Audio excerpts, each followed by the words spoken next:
ఇప్పుడు కేవలం 7,999 up to 10 kgs వరకు బరువు తగ్గి అధిక బరువు నుంచి వచ్చే ప్రధాన సమస్యలను దూరం చేసుకోండి. టైటిల్ నుంచి ఎండ్ కార్డ్ వరకు అంత రక్తపాతమే. వెండి తెరకు రక్తాభిషేకం చేస్తే సినిమా హిట్ అవుతుందా? కత్తులతో ఊచకోత కోస్తే కలెక్షన్లు వస్తాయా? గన్ కల్చర్ను చూపిస్తే బాక్సాఫీస్ మురిసిపోతోందా? కథ కంటే మితిమీరిన వైలెన్స్కే ఎందుకు ఇంపార్టెన్స్ ఇస్తున్నారు? ఇంత ఓవర్ యాక్షన్ ఎందుకు?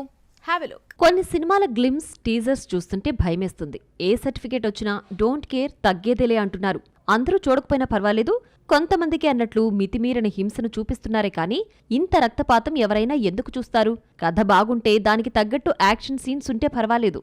నరుకుడే నరుకుడు. బ్లడ్తో వెండితెరపై కళ్లాపి చల్లేస్తున్నారు మేకర్స్. టాక్సిక్ నుంచి ఇప్పటి వరకు 3 వీడియోలు వస్తే దేనికదే అరాచకం సృష్టించాయి. ముందుగా యష్ పుట్టినరోజు సందర్భంగా రిలీజ్ చేసిన birthday pic video drugs, pub, romance చుట్టూ తిప్పి మత్తులో ఊపేసింది. రెండో టీజర్లో శృంగారం శృతిమించింది. ఇక మూడో టీజర్లో వైలెన్స్ పరాకాష్ఠకు చేరింది. చెట్లు కట్ చేసే మిషన్తో పీకలు కోయడం, బండరాయితో తల బద్దలు కొట్టడం చూస్తుంటే ఈ సినిమాకు ఏ కంటే పెద్ద సర్టిఫికేట్ ఏదైనా ఉంటే ఇవ్వాలి. వరుస ఫ్లాపులతో ఇబ్బంది పడుతున్న విశ్వక్ సేన్ మెగాఫోన్ పడితే కానీ హిట్ దక్కదన్న సంగతి గ్రహించినట్లున్నాడు. ధమ్కీ తర్వాత డైరెక్ట్ చేస్తున్న కల్ట్ మూవీ రెగ్యులర్ జాన్రా కాకుండా కొత్తగా ప్రయత్నించినప్పటికీ వైలెన్స్ ఎక్కువైంది. టీజర్లో హింస పరాకాష్ఠకు చేరింది. దీనిపై విశ్వక్ మాట్లాడుతూ కొత్తగా ట్రై చేయాలంటే ఇలాంటి రిస్కులు తప్పవని మ్యాడ్గా దూసుకుపోతున్నామన్నాడు. క్లాస్ హీరో, మాస్ హీరోను తేడా లేకుండా అందరితోనూ రక్త చరిత్ర సృష్టిస్తున్నారు మేకర్స్. సాఫ్ట్గా ఉండే ఉన్ని ముకుందంలో ఇంత క్రూరమైన యాంగిల్ బయటకు తీసుకొచ్చారు.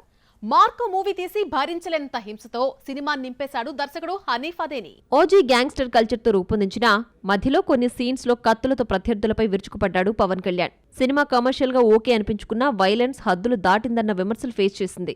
కసితీరా కొట్టి పగ తీర్చుకోవడం ఫ్యాషన్ అయిపోయింది. 100 సార్లు కొడితే కానీ సినిమా వాళ్ల కసి తీరడం లేదు. సందీప్ వంగ డైరెక్షన్లో వచ్చిన యానిమల్ క్లైమాక్స్ లో గొడ్డలతో చంపే సీన్ విమర్శలను తీసుకొచ్చింది. స్టార్సే కాదు, యంగ్ హీరోలు కూడా ఇదే దారిలో నడుస్తున్నారు. ఫ్యామిలీ, లవ్, ఎంటర్టైన్మెంట్ జాన్రాను వదిలేసి వైలెన్స్ లోకి దిగారు.